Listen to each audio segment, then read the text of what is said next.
What's up, airplane collectors? Welcome to a model airplane review. I'm your host, Ray. Today, I'll be reviewing the 1 to 400 scale Delta Airlines McDonnell Douglas MD-88 made by NG Model, item number 83012, released for March of 2025. In this video, I'll review the model, after which I will list off its pros and cons. At the end, I will decide whether or not I recommend this model to other collectors. The box is made from cardstock. The packaging on the inside is made from clear plastic. This box measures 12.7 centimeters long, 3.5 centimeters wide, and 12.8 centimeters tall. I will show you around the box now. This is the front. Here's the bottom. Right side. Top. Left side. And the back side. Included in the box is the model as shown here, fully assembled, painted, and ready to display. Also included is a warning card to inform you of the fragile details that are on the fuselage, which we will talk about later. We have an NG Model Collector Rewards program card and a special commemorative card that is unique to this model. NG Model doesn't usually include this type of card with their models. However, this model is special, so they chose to commemorate that by including this card right here. Now, this card denotes that this model was created as a result of collector input. NG Model has a program where collectors can use their points that they earn from the Collector Rewards program to submit requests for model airplanes that they want to see made by NG Model. And other collectors can use their points to vote in favor of the model submitted by different collectors. And if a certain request achieves enough votes, it is approved for production, and NG Model announces that they will make the model at some later date. This program has seen some limited success. Other collectors may argue that it's largely been ignored, and that's an argument I can certainly agree with. But in this case, this one was made because of the Collector Rewards program, and that's what this card is trying to denote here. Here's the model itself. Let's do a quick 360. The overall length of this model is 11.3 centimeters, the wingspan is 8.2 centimeters, and the height is 2.2 centimeters. These dimensions are mostly accurate to 1 to 400 scale. This model is made primarily out of die-cast metal. The wheels on the landing gear are made out of rubber. Time for a closer look. Let's begin with the fuselage. The nose shape on this model is accurate to that of the MD-88, and there's a lot of detail up here that is also accurate, that being the cockpit, the doors, and all of the printed stencils. And we have this strake right here. This is a three-dimensional feature that the warning card is referring to. These parts can be fragile. This one here in specific is not really that fragile, and it's attached securely to the model, so it's not at risk of breaking. And it is painted silver, which is accurate to the real aircraft. Let's move down the fuselage now. Take note of the various details that are present. All of these are accurate.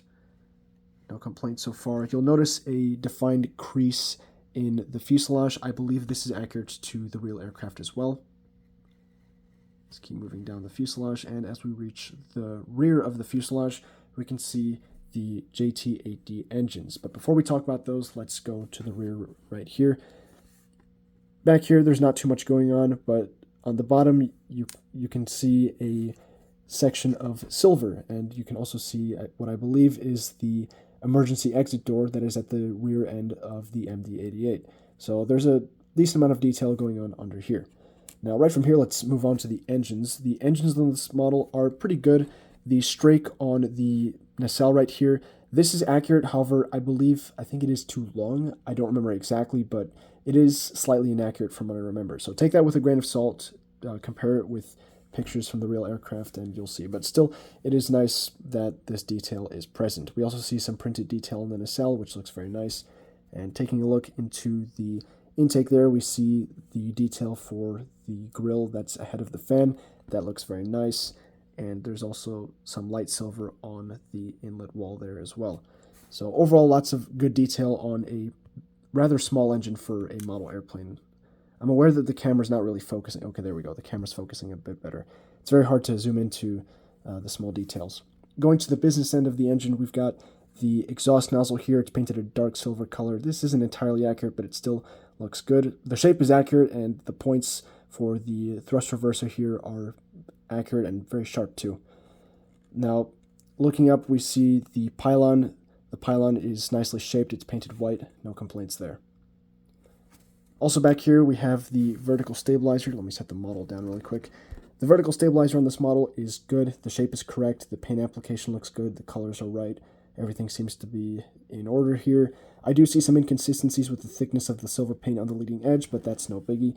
And right here you can see a black dot kind of thing. This denotes an intake that is on the real aircraft and it is accurately placed. Now, the horizontal stabilizers, they're attached to the vertical stabilizer.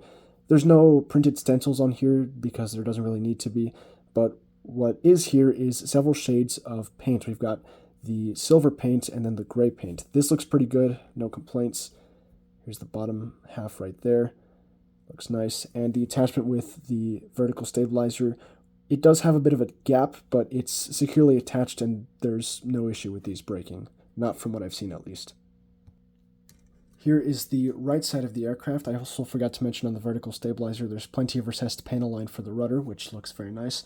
The right side of the aircraft has some minor differences from the left side, that being differences in the stenciling, but overall, those differences are accurate. Now, as we move down the right side of the fuselage, we can see the crease in the fuselage that I mentioned earlier. However, on this side, it is much more defined on the rear half of the aircraft. This is very unusual. I've never seen this on an NG model before. I've never seen this kind of issue, at least, because it should look something like this, where my pointer is pointing, but instead, the gap is a lot more defined, which I'm not sure how I feel about that. It doesn't really look that great in my opinion. Like the fuselage and the vertical stabilizer and the horizontal stabilizers, the wings on this model are quite interesting in the detail they have. They don't feature as much printed stencils on there like other models, but this model totally makes up for that with the silver paint that is applied on the different control surfaces. This looks really nice. I haven't seen this on a model airplane like this in a while, so it's definitely unique. I do see that the alignment wasn't perfect. Some of the silver paint kind of skipped over the gray paint right here, but that's not that big of a deal in my opinion. And all of the recessed panel lines for the control surfaces are clearly defined where they need to be, which looks very nice. And here's the wingtip. If you're curious, the wingtip looks good as well. The attachment of the wing to the fuselage is very nice. The seam is almost non-existent, and that's always amazing to see. Now, the bottom of the wing doesn't have any printed details because it doesn't really need to, but it's definitely not lacking in the recessed panel line department or the different paint shades department either. It looks very nice. And once again, the attachment down here is very good. This time we don't see any gaps. The bottom of the fuselage has several small printed details which are rather hard to see, but the ones that are visible are accurate and it looks pretty good, so I just want to show that to you guys.